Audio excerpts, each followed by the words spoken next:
And welcome back to F1 News today via the Hot Lap, and we are talking all the stuff going into the Netherlands, or the Grand Prix of Holland, Netherlands Grand Prix. But anyway, Mercedes have come out, this is from race fans, and said they can't really fight for wins everywhere yet. At least that's what Toto Wolff has been saying. Yeah, okay, I completely get that.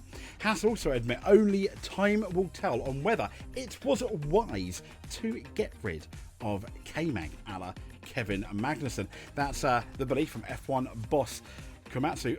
Obviously getting rid of him, they have to really believe that they did the right thing. Now, Adrian Newey's Christian Horner's agreement behind this Red Bull involvement.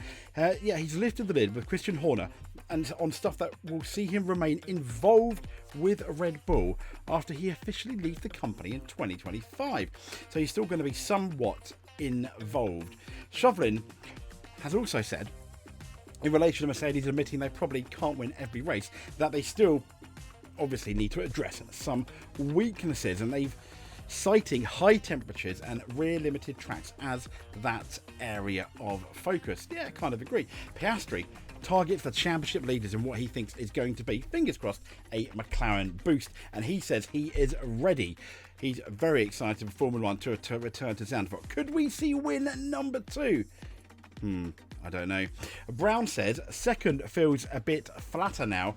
McLaren has won races in 2024. So, kind of like, a bit like, Lando Norris saying second just kind of like isn't really good enough. Now, here's an interesting one. David Coulthard has named his 3 top F1 drivers, and he's come out and said, I quote, Seb Vettel wasn't as impressive at the end as he was when he won his world titles. I think we can agree. He also said, look at Michael Schumacher at Mercedes. He too was not as impressive in that period as he was in his Ferrari days. Okay, we kind of agree. It shows that everyone has their time, but I think it's obvious that Max Verstappen is first, Sebastian Vettel is second. Okay, kind of tough to argue. But in terms of P3, who did he go for? He did go for Mark Webber over Daniel Ricciardo.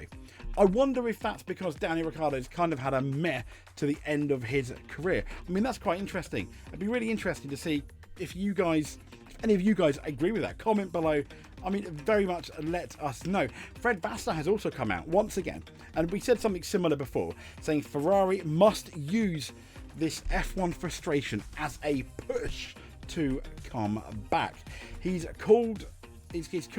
essentially said, and I quote, somehow you need to have a kind of frustration when you're not doing well, because it's also the best push to come back.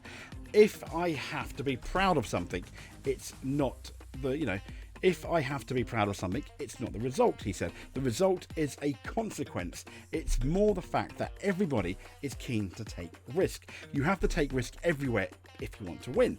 This is a racing mentality. It is probably also the DNA of Red Bull, and it's where we need to take a step forward, which I think is quite interesting, and they're most certainly gearing up for Lewis Hamilton coming. Also, Perez is set for a race engineer switch as he returns from the summer break. This is because his current engineer is going off on paternity leave. That's long-time race engineer Hugh Bird. So he is going to have a new face. Well, not brand new. He's going to be at the Red Bull team, but he'll be there.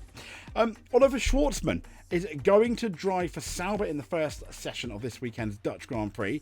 Does that mean he's in the line for that Sauber drive? Never say never. I secretly still think Bottas is just a little bit the favourite, maybe, potentially. I guess we'll have to see. Anyway, that's all your big Formula 1 news today. If you like what you see, please give us a subscribe. That would be lovely. If you want to see more like this, hit that notification button as well. Stay safe, and we will speak to you soon.